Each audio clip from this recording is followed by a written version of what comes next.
Salut, c'est Crypto Sultan, j'espère que vous allez bien. On est parti donc comme chaque jour, du lundi au vendredi, vous le savez, pour un nouveau résumé de l'actualité crypto du jour en moins de 10 minutes.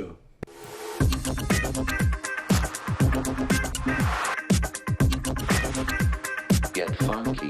Pour commencer, l'Ukraine qui a reçu plus de 50 millions de dollars de dons crypto-monnaies.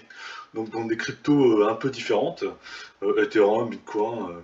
Encore l'Ukraine, donc le vice-premier ministre ukrainien qui annule un dépôt de crypto-monnaies. Donc en fait, il préfère passer tout simplement par des NFT. Donc apparemment, ça a l'air d'être plus lucratif.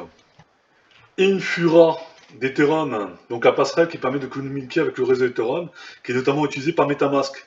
Donc ils ont voulu faire des blocages et accidentellement, ils ont bloqué le Venezuela. L'Union européenne, par intermédiaire de Bruno Le Maire, qui annonce donc vouloir faire des sanctions avec les crypto-monnaies. Donc il va faire des blocages, mais bon, il ne pourra pas le faire sur le Bitcoin. Par contre, toutes les autres sont plus ou moins centralisées, notamment Ethereum, et c'est vrai qu'à partir du moment où ils peuvent légiférer, ils peuvent effectivement bloquer. Hillary Clinton qui dénonce les bourses de crypto-monnaies qui n'ont pas interdit les utilisateurs russes. Donc elle balance les plateformes qui n'ont pas voulu bloquer, donc notamment Coinbase, Kraken et Binance.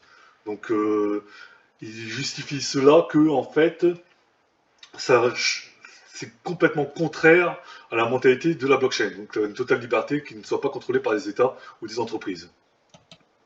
Une autre actualité encore sur l'Ukraine, le drapeau qui a été vendu plus de 6,75 millions de dollars.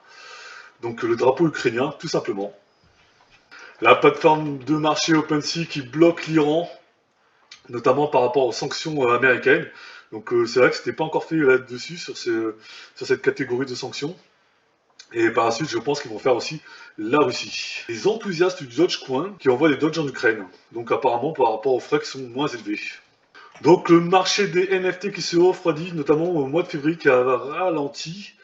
Donc sur Ethereum, ça a chuté de plus de 33% selon DappRadar.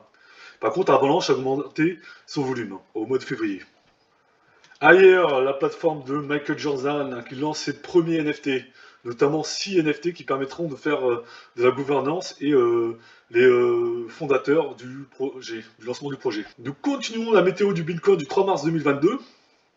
Donc on voit que demain, ça devrait, selon notre IA, passer à 45 267 dollars. Donc il y a eu une erreur hier de 300 dollars, donc pour le moment. En termes de position, le Bitcoin est toujours en tête, suivi toujours par l'ETH. Nous avons actuellement à 41 000 dollars. L'indice de peur est monté à 33 points. Donc on a toujours tendance un peu à flipper sur la crypto. En ce qui s'agit de la DeFi, nous avons donc Avalanche qui propose de l'USDC à 294%, l'APR USDC et RUSD à 48,87%, et le stable à USDT sur Bancor, sur la blockchain Ethereum à 34,94%, ce qui sont des taux intéressants. Ça sera tout pour ce résumé de l'actualité crypto en moins de 10 minutes. Merci à tous pour votre écoute et si vous avez des suggestions, n'hésitez pas à les mettre dans les commentaires, je suis toujours à l'écoute.